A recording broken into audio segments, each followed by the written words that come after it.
Hey everybody, just Jesse here, welcoming you back into my garage, my man cave, for another day of accountability. And how you guys doing with that? I'd love to hear from you. Today's Friday, it's August 14th, the year 2020, and I read through Galatians chapter 2 today. Galatians chapter 2 talks about how leaders can gain trust. Do you ever feel the need to defend your leadership? Well, if you do, don't feel bad, because Paul always had to defend his leadership with some churches.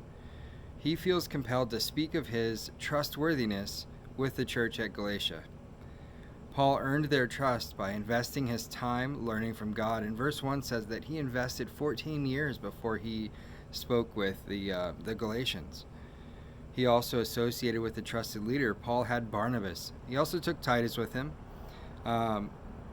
But he submitted to the respective leaders, and he shared his journey. Basically, verse 2 tells us that he wanted to go and share the gospel, but he didn't want to just go and share the gospel in vain. He didn't want to go there and find out that somebody else had already reached out to them. And so then that's why he told what he wanted to do. He asserted that even the leaders didn't correct his team. He wanted it to be one team, one dream. He wanted there to be one mission statement. Verses 3 and 6 tell us that Titus was there. Like I mentioned before, Titus was a Greek. He was uncircumcised. So really, when Titus went with Paul, that showed the major influencers of the day that there's both sides of the spectrum here. Paul knew the circumcised, Titus knows the uncircumcised.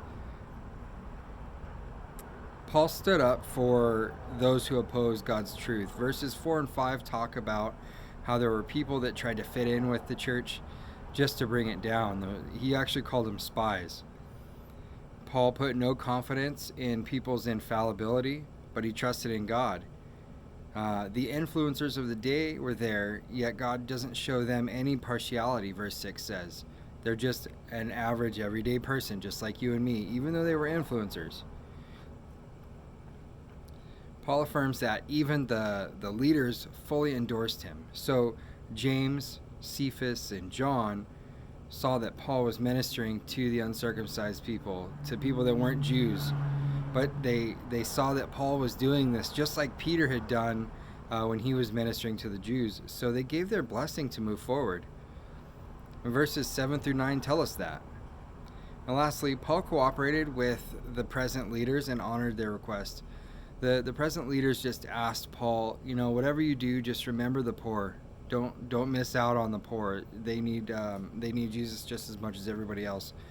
And Paul remembered that. Verse 10 tells us Paul remembered the poor. That was one of his main missions, was to go to the poor people and to share his journey and his mission and the word of Christ. So thanks for joining with me today. I hope that Galatians 2 spoke to you like it did to me. And if you think it could speak to somebody in one of your circles, by all means, I always tell you to go ahead and share the video. I like seeing the thumbs up if you like the videos. And if you don't know what I'm doing every day, I go through the Bible. I read one chapter at a time. And this is just my way of being accountable.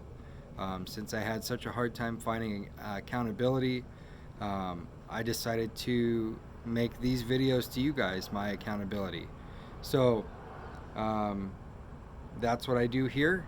If you like what I'm doing and you want to hear more about that, go ahead and subscribe, and there's a bell at the top corner. By all means, go ahead and hit that button. It'll let you know when my next video is released. So I hope that you guys are staying safe.